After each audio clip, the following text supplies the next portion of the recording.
കലാകാരന്മാരായ രണ്ട് ചെറുപ്പക്കാരുടെ സ്വപ്നങ്ങളും വിജയപരാജയങ്ങളും അതിലെല്ലാം ഉപരി അവരുടെ ആഴത്തിലുള്ള സൗഹൃദത്തിന്റെയും കഥ പറയുന്ന ഒരു മനോഹരമായ ചിത്രമാണ് വർഷങ്ങൾക്ക് ശേഷം. ധ്യാൻ ശ്രീനിവാസൻ, പ്രണവ് മോഹൻലാൽ, നിവിൻ പോളി, അജു വർഗീസ്, കല്യാണി പ്രിയദർശൻ തുടങ്ങിയവരാണ് ചിത്രത്തിലെ പ്രധാന കഥാപാത്രങ്ങളെ അവതരിപ്പിച്ചിരിക്കുന്നത്. സിനിമയിലൂടെ ഒരു സിനിമ രൂപപ്പെടുന്നത് എങ്ങനെയെന്ന് നമുക്ക് ഒരു പരിധിവരെ ഈ ചിത്രത്തിലൂടെ കാണാം. ഇനി നമുക്ക് നേരെ വീഡിയോയിലേക്ക് പോകാം. ചിത്രത്തിന്റെ തുടക്കത്തിൽ ഒരു ഫ്ലാഷ് ബാക്ക് ആണ് കാണിക്കുന്നത്. 1970കളുടെ തുടക്കത്തിൽ ഒരു ഹൈസ്കൂൾ വിദ്യാർത്ഥിയായ വേണുവിനെയാണ് ആദ്യം കാണിക്കുന്നത്. അതായത് ധ്യാൻ ശ്രീനിവാസൻ അവതരിപ്പിക്കുന്ന കഥാപാത്രത്തെ. വേണു സ്വല്പം എഴുത്തും നാടകവുമൊക്കെ തലയ്ക്ക് പിടിച്ച ഒരാളാണ്. അതുകൊണ്ട് തന്നെ പഠിത്തത്തിൽ ആള് ഒരു വട്ടപൂജ്യവുമാണ്. നാടകം, സിനിമ എന്നൊക്കെ പറഞ്ഞ് നടക്കുന്നതുകൊണ്ട് തന്നെ അച്ഛൻ പതിവായി വേണുവിനെ മരത്തിൽ കെട്ടിയിട്ട് തല്ലാറുമുണ്ടായിരുന്നു. അവിടെ നിന്ന് ഫ്ലാഷ് ബാക്ക് കട്ടായി പ്രസന്റാണ് പിന്നെ കാണിക്കുന്നത്. പ്രസന്റിൽ കാണിക്കുമ്പോൾ വേണു നല്ല പ്രായമായ ഒരാളായിട്ടാണ് കാണിക്കുന്നത്. ടാക്സി ഡ്രൈവറോട് തന്റെ കഥ പറയുകയാണ് വേണു. അവരുടെ ആ യാത്ര വേണുവിന്റെ സുഹൃത്തായ മുരളിയെ കാണാനാണ് പോകുന്നത്. 50 വർഷം മുൻപേ അതേ ദിവസമായിരുന്നു വേണു ആദ്യമായി മുരളിയെ കാണുന്നത്. വീണ്ടും കഥ ഫ്ലാഷ് ബാക്കിലേക്ക്. വീട്ടിലറിയാതെ വേണു നാടകം കാണാൻ പോകുന്നതൊക്കെ ഒരു പതിവായിരുന്നു. നാടകത്തിന്റെ സെറ്റ് വർക്കിലും വേണു അത്യാവശ്യം സഹായിക്കാറൊക്കെ ഉണ്ട്. അങ്ങനെ ഒരിക്കൽ നാടകത്തിന് പോയപ്പോൾ നാടക സംവിധായകൻ ആ നാട്ടിലെ ഒരു ജന്മിയുടെ വീട്ടിൽ നിന്നും കലാകാരനായ മുരളി എന്നൊരാളെ കൂട്ടിക്കൊണ്ടുവരാൻ വേണുവിനോട് പറഞ്ഞുവിടുന്നു. വേണു ചെന്ന് നോക്കുമ്പോൾ കാണുന്നതാകട്ടെ വെള്ളമടിച്ച് വെളിവില്ലാതെ നിൽക്കുന്ന പ്രണവ് മോഹൻലാലിന്റെ കഥാപാത്രമായ മുരളിയെയാണ്. എന്നാൽ കാണുന്നത് പോലെയല്ല ആളെന്ന് അന്നത്തെ നാടകത്തിന്റെ അണിയറയിലെ പ്രകടനത്തിൽ നിന്ന് തന്നെ വേണുവിന് മനസ്സിലാകും. കാരണം അത്ര മനോഹരമായിട്ടാണ് മുരളി വാദ്യോപകരണങ്ങൾ ഉപയോഗിച്ചിരുന്നത്. അങ്ങനെ വേണു മുരളിയുടെ ആ കലാപരമായ കഴിവിലൊക്കെ വല്ലാതെ ആകൃഷ്ടനാകുകയും അവര് സുഹൃത്തുക്കളായി മാറുകയും ചെയ്യുന്നു. കുറെ നാളുകൾക്ക് ശേഷം വേണു കോളേജിൽ പഠിക്കുമ്പോഴാണ് പിന്നീട് മുരളിയെ കാണുന്നത്. വായനയിൽ കമ്പമുള്ള മുരളി രവീന്ദ്രദേവിന്റെ ഒരു പുതിയ പുസ്തകം ഇറങ്ങിയത് വേണുവിന്റെ കോളേജ് ലൈബ്രറിയിൽ നിന്ന് കിട്ടുമോന്നറിയാനാണ് കോളേജിലേക്ക് വരുന്നത്. എന്നാൽ ആ പുസ്തകം കോളേജിലെ ഫസ്റ്റ് ഇയർ സ്റ്റുഡന്റ് ആയ ആനി എന്നൊരു പെൺകുട്ടി കൊണ്ടുപോയതായി വേണുവിനോട് ലൈബ്രറിയൻ പറയുന്നു. ഒരു ആർട്ടിക്കിൾ എഴുതുന്നതുമായി ബന്ധപ്പെട്ട് തിരക്കിലായിരുന്നതുകൊണ്ട് ആനിയുടെ അടുത്തുനിന്ന് പുസ്തകം വാങ്ങുവാനായി വേണു മുരളിയെ പറഞ്ഞുവിടുന്നു. അങ്ങനെ മുരളി ആനിയെ വന്ന് കാണുന്നു. വായിച്ച ശേഷം രാത്രി വീട്ടിലേക്ക് വന്നാൽ ഇന്ന് തന്നെ പുസ്തകം തരാമെന്ന് ആനിയും പറയുന്നു. വായിക്കാനുള്ള ആക്രാന്തം കൊണ്ടോ ആനിയെ കാണാനുള്ള വെമ്പൽ കൊണ്ടോ കൃത്യം സമയത്ത് തന്നെ മുരളി ആനിയുടെ വീട്ടിലേക്ക് വരുന്നു. ശേഷം അവൻ വീണ്ടും കാണാമെന്ന് ആനിയോട് പറഞ്ഞ് അവിടെ നിന്നും പുസ്തകവും വാങ്ങി പോകുന്നു. പിന്നീടുള്ള ദിവസങ്ങളിൽ വേണുവിനെ കാണാനെന്ന പേരും പറഞ്ഞ് മുരളി സ്ഥിരം കോളേജിലേക്ക് എത്തുകയും ആനിയുമായി നല്ല അടുപ്പത്തിലാവുകയും ചെയ്യുന്നു. പാരന്റ്സ് ആക്സിഡന്റിൽ മരിച്ച ഒരു കുട്ടിയായിരുന്നു ആനി. അതുകൊണ്ട് തന്നെ ചേച്ചിക്കും ചേട്ടനുമൊപ്പമാണ് അവൾ താമസിച്ചിരുന്നത്. ആനിയുടെ ചേച്ചി ശരീരം തളർന്നു കിടക്കുന്ന ഒരു കിടപ്പ് രോഗിയാണ്. അവരും സാഹിത്യത്തിലും കലയിലുമൊക്കെ താല്പര്യമുള്ളവരായിരുന്നതുകൊണ്ട് തന്നെ മുരളിക്ക് ആ ഫാമിലിയിൽ ഒരിടം നേടിയെടുക്കാൻ പെട്ടെന്ന് തന്നെ കഴിയുന്നു. അങ്ങനെയിരിക്കെ ഒരു ദിവസം മുരളി ആനിയെ പ്രപ്പോസ് ചെയ്യുന്നു.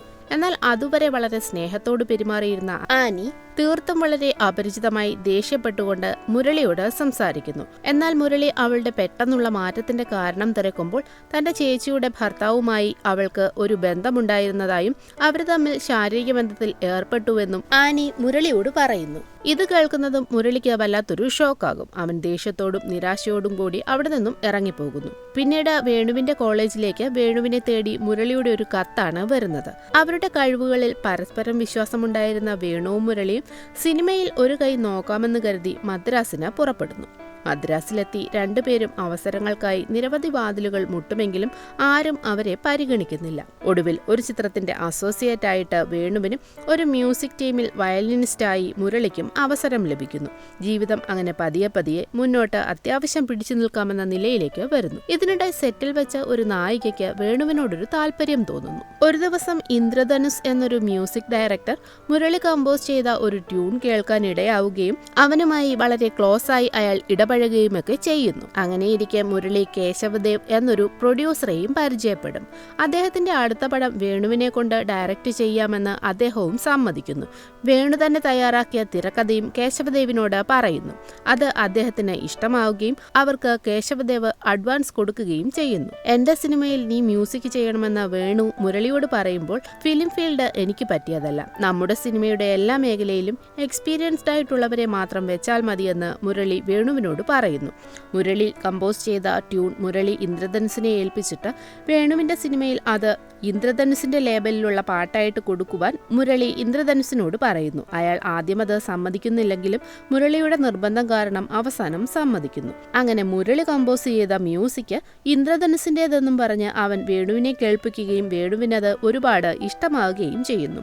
അങ്ങനെ ഏതായാലും ആ പാട്ട് ഹിറ്റാകുന്നു. എങ്ങോട്ട് തിരിഞ്ഞാലും മുരളിയുടെ ആ പാട്ട് മാത്രമാണ് എല്ലാവരും കേട്ടുകൊണ്ടിരിക്കുന്നത്. പാട്ട് ഹിറ്റാകുന്നതോടെ മുരളിക്ക് വല്ലാത്തൊരു നഷ്ടബോധം തോന്നാൻ തുടങ്ങുന്നു. വേണുവെന്നാൽ ആ ഒരൊറ്റ പടത്തോടെ വളരെയേറെ ഉയർച്ചകളിലേക്കും വിജയങ്ങളിലേക്കുമൊക്കെ പോകുന്നു. മുരളിയാകട്ടെ മദ്യപാനത്തിന് അടിമയായി അടിയും വഴക്കും നിരാശയുമൊക്കെയായി ജീവിതം ഏതാണ്ട് നശിച്ച അവസ്ഥയിലേക്കും എത്തും. മദ്യപാനം കൂടുന്നതോടെ മ്യൂസിക് ഗ്രൂപ്പിൽ നിന്നും മുരളിയെ പുറത്താക്കുകയും ചെയ്യും. അങ്ങനെ മുരളി തോൽവിയുടെ പടുകുഴിയിലേക്കും വേണു ഉയരങ്ങളിലേക്കും പോകുന്നു. വേണു അങ്ങനെയിരിക്കെ ഒരു ദിവസം മുരളിയെ വന്നു കണ്ട് തന്റെ കല്യാണക്കാര്യമൊക്കെ പറയുന്നു.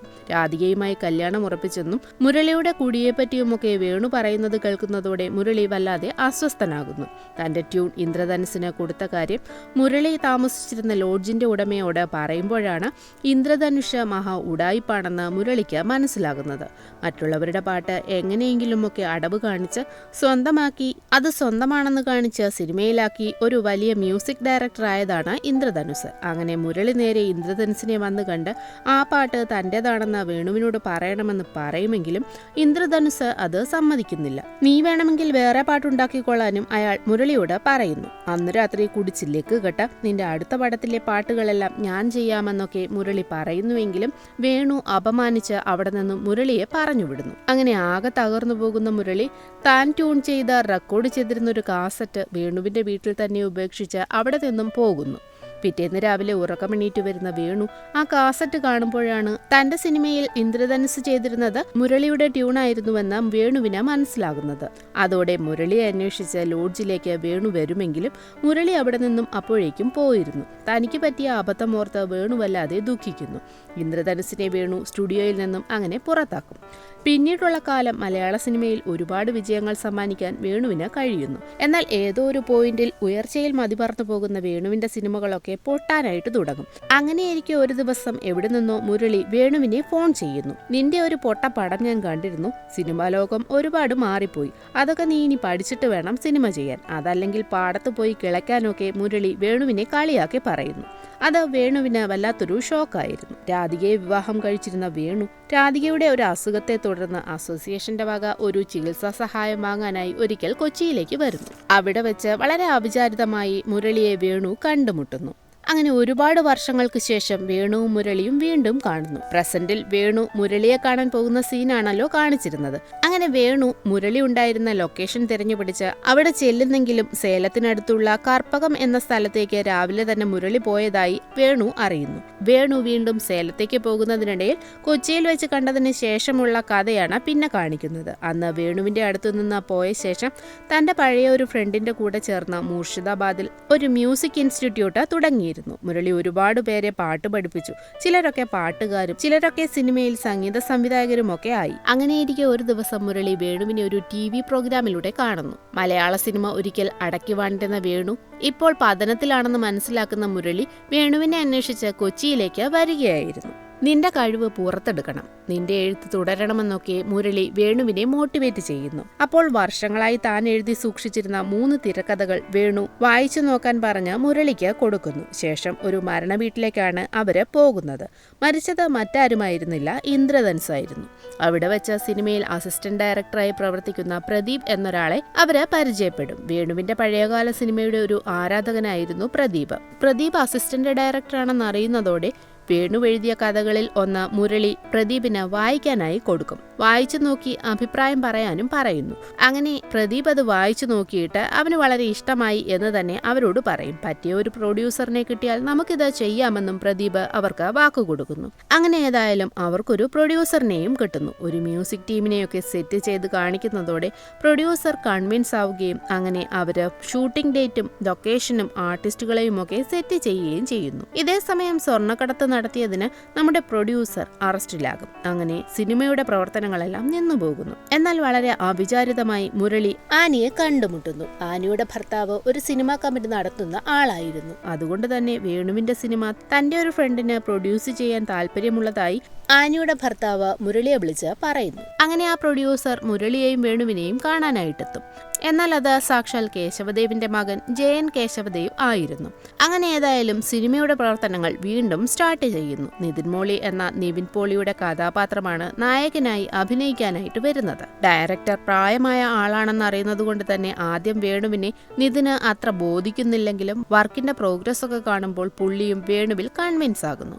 അങ്ങനെ ഷൂട്ടിംഗ് ഏകദേശം കംപ്ലീറ്റ് ആകുന്നതിന് കുറച്ച് ദിവസം മുമ്പ് ജയൻ ഹാർട്ട് ഫെയിലുവറായി ഹോസ്പിറ്റലിലാകുന്നു. കാരണം അയാൾ നല്ല സാമ്പത്തിക ബാധ്യതയിലായിരുന്നു. കൂടാതെ സിനിമയുടെ സ്ട്രെസ്സും അദ്ദേഹത്തെ വല്ലാതെ തളർത്തിയിരുന്നു. അങ്ങനെ വീണ്ടും സിനിമയുടെ പ്രവർത്തനങ്ങളൊക്കെ നിന്നുപോകുന്നു. ഇതോടെ അവസാനമിറങ്ങിയ 7 സിനിമയും പൊട്ടിനിന്ന നിതിന് ഈ പടവും സ്റ്റോപ്പാണെന്ന് അറിയുന്നതോടെ ആകെ വട്ടുപിടിക്കും. ഇതോടെ കിളി പോകുന്ന നിതിൻ വെള്ളമടിച്ച് മലയാള സിനിമ കൈയടക്കി വെച്ചിരിക്കുന്നവരെയൊക്കെ തേറി പറയുന്നു. കൂടെ നിന്നവന്മാർ തന്നെ ഇതെല്ലാം ഷൂട്ട് ചെയ്ത് സോഷ്യൽ മീഡിയയിലൊക്കെ പോസ്റ്റ് ചെയ്യുകയും ചെയ്യുന്നു. സംഭവം ഏതായാലും വൈറലാകും. നിതിൻ മോളിക്ക് ഒടുക്കത്തെ പബ്ലിക് സപ്പോർട്ടാണ്. പിന്നെ അങ്ങനെ ഒറ്റ ദിവസം കൊണ്ട് നിതിൻ മോളി സ്റ്റാർ ആവുകയും വേണുവിന്റെ സിനിമ എല്ലായിടത്തും ചർച്ചയാവുകയും ചെയ്യുന്നു. അതോടെ വിചാരിച്ചതിലും മികച്ച രീതിയിൽ തന്നെ സിനിമ മാർക്കറ്റ് ചെയ്യാൻ ജയൻ കേശവദേവിന് കഴിയുന്നു. റിലീസിന് മുമ്പ് തന്നെ സിനിമയിലെ പാട്ടുകൾ മാത്രം വാങ്ങാനായിട്ട് കേശവദേവിന് കോളോട് കോളാണ്.